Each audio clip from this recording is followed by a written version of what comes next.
When I was a young person growing up, we lived just a few miles from both the mine and the smelter, depending on which way the wind was blowing. And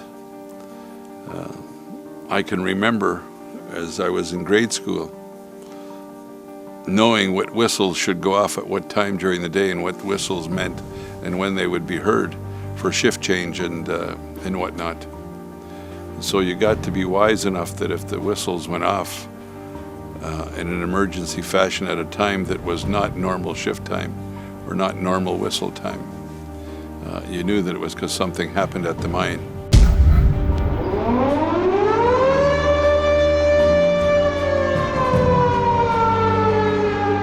The first thing that you would think about is, what shift is my father on today? Did I see him this morning? No, I didn't. Was he night shift or was he days?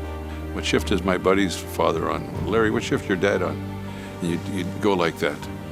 So that knot in my stomach was there all the time that I was growing up. We lived in a house that was owned by the company. We went to a school that was overseen by the company.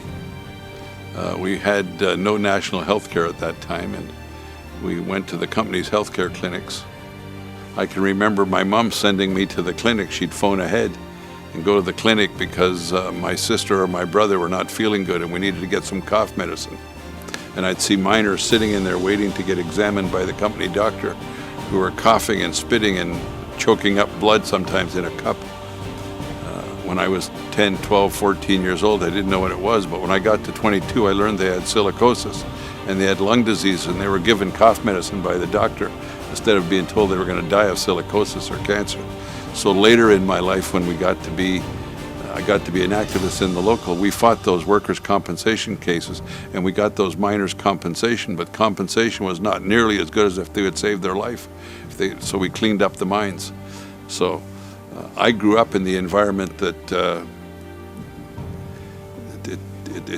it was instinctual that these people won't clean up their workplaces unless there's somebody there to force them, whether it's the union or regulation. Tranquility Base here. The Eagle has landed.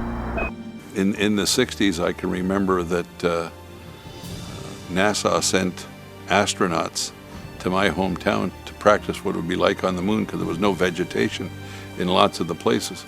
There was no vegetation because in the early days of the mining industry in that community, they smelted the iron ore, or smelted the ore, by creating a bed of wood, putting the ore on top of the wood, putting wood on top of the ore, and setting fire to it.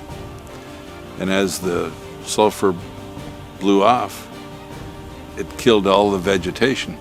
But the companies had clear-cut all of the land to get the wood to smelt the ore. So not only had they clear-cut it, but then the sulfur killed all the brush, and when the rains came, it washed the dirt away, and there was no soil. And as they kept doing that, the sulfur turned all the rocks black.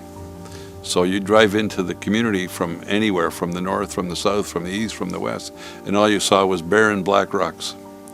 In the 60s, the Steelworkers Union decided that we were going to do something about that, and we forced the company into a revegetation plan.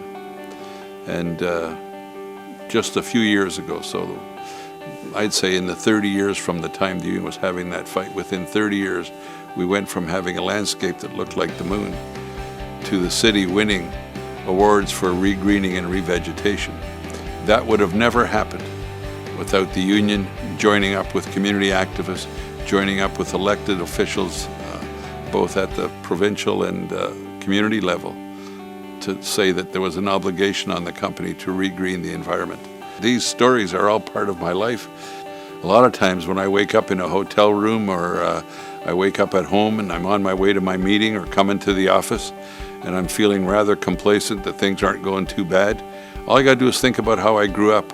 Think about those whistles going off. Think I can still see those miners. I can still see them sitting in that lobby at the clinic. I see them like it was yesterday. I never forgot them. I can think of all those things, and it reinvigorates me. And I think our members need to understand that if it wasn't for the union in most of our workplaces, occupational health and safety would be minimal, if not ignored completely. So occupational health and safety is fundamental to the values of this union. When we make our workplaces safer, we save people's lives, but we also give kids parents who can help them with their schoolwork and can be there at their wedding day. So it's a source of ongoing anxiety every day.